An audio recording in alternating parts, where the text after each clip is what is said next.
A manchete é: Carlos Bolsonaro interrompe os trabalhos na campanha do pai para ir ao hospital.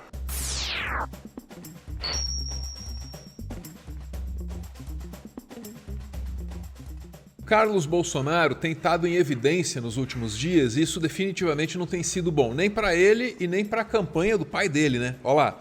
Carlos Bolsonaro passa mal e vai ao hospital em Brasília. Perceba que o cara que é creditado pela estratégia de comunicação digital da campanha do Jair Bolsonaro, ele é hospitalizado durante a maior crise que a campanha do Bolsonaro já enfrentou até aqui. Estou falando do caso lá das garotas venezuelanas. Pode pesquisar sobre isso se você quiser, que eu não tenho estômago para explicar de novo, né? Mas bora pro texto. Um dos 5 filhos do presidente Jair Bolsonaro, o vereador Carlos Bolsonaro, foi ao Hospital das Forças Armadas em Brasília na sexta-feira, dia 14. De acordo com fontes ouvidas pelo UOL, ele passou mal ou não se sentiu bem e procurou ajuda médica. O vereador foi atendido, tomou medicação e voltou para casa, de acordo com essas fontes. Elas negaram que o filho do presidente tenha ficado internado no Hospital das Forças Armadas ou passado a noite lá. Então isso é o que a gente sabe até aí. Ele passou pelo hospital e, de acordo com essas fontes aí que falaram com o UOL, ele não foi internado. Agora fofoca. Segundo boatos, Carlos foi internado em Brasília por overdose. Uau! O que não seria surpreendente, porque ele é usuário e todos em Brasília sabem. Isso não é boato, são fatos. Ninguém teria dado a mínima para esse negócio aí. Acontece que quem escreveu foi a Patrícia Leles. Ela foi namorada do irmão do Carlos, o Eduardo Bolsonaro. Ela, aliás, é a razão pela qual o Eduardo Bolsonaro é chamado de bananinha. Pensa aí num relacionamento que acabou mal, hein?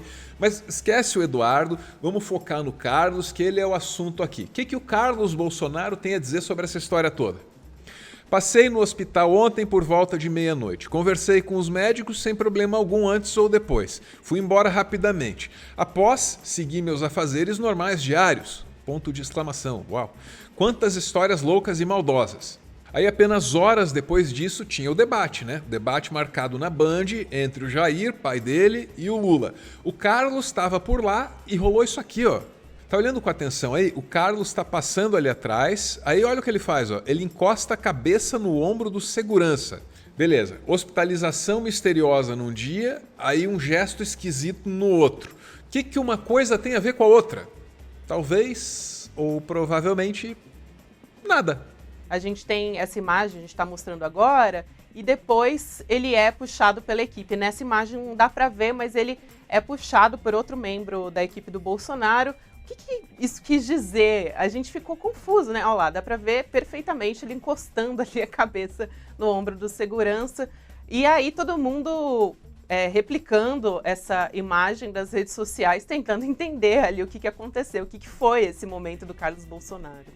Mais uma vez, ele tá passando e ele encosta, dá pra ver ele dando uma cabeçada. Não dá pra ver, mas alguém da equipe puxa também. Aí todo mundo ficou... Mas foi esse momento? Tá viralizando, tá todo mundo comentando sobre isso e ninguém entendeu o que aconteceu ali. Absolutamente nada. Precisa ver dentro do contexto o que estava sendo discutido ali, se ele estava pedindo passagem ou não.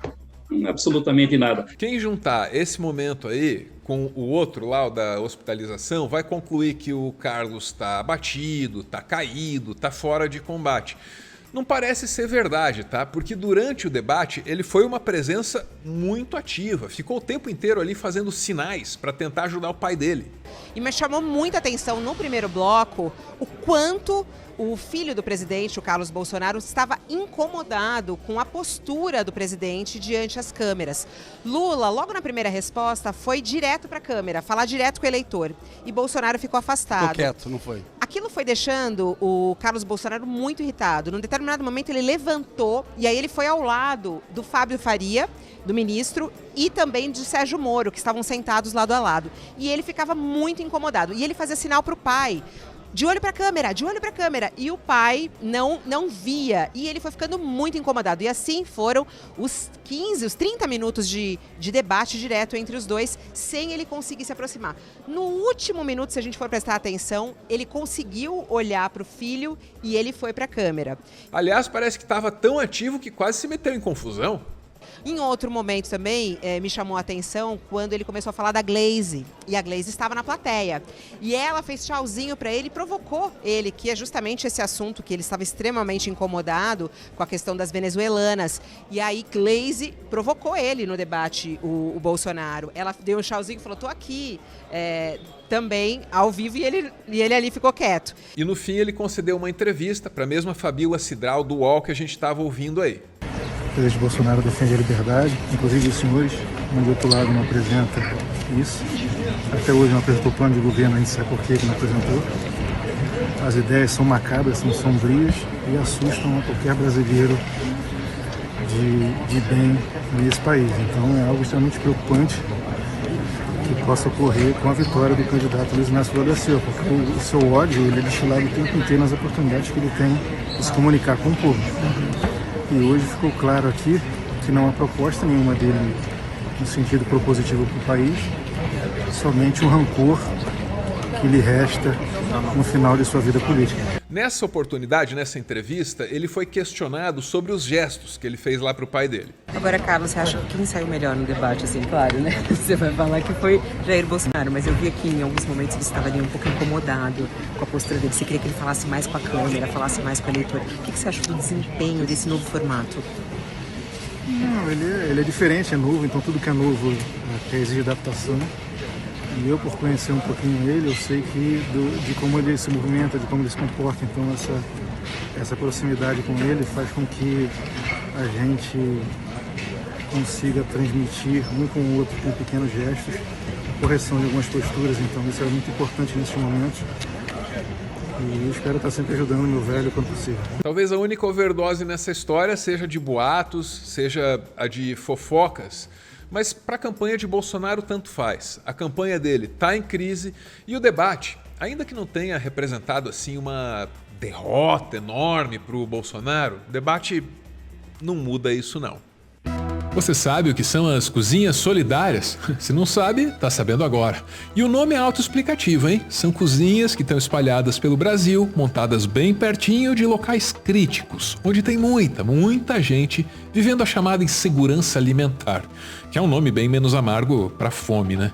Esse projeto foi implementado justamente no momento mais crítico da pandemia, quando o Brasil lidava com um governo negacionista, capaz de negar tudo. Até o inegável. Alguém já viu alguém pedindo um pão na porta ali no caixa da padaria? Você não vê, pô.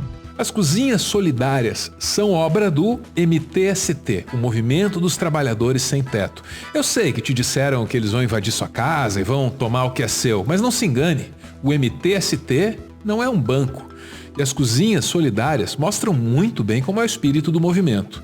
Um movimento formado por gente que se une para se ajudar, por gente que entende que trabalhando em conjunto aumenta as suas chances de sobreviver e de ir além da mera sobrevivência, transformando o mundo ao redor. A gente veio, almoçou, achamos boa comida e se oferecemos para pegar e ajudar, lavar a louça, cortar coisa. Deu para entender como funciona, né? Todo mundo pode ter um papel nessa iniciativa. E você também pode ser um elo nessa corrente de solidariedade.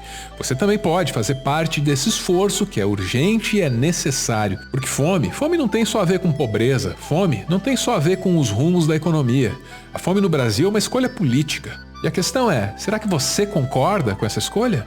Porque está colocada aqui uma chance de mostrar que não. Você não compactua com isso.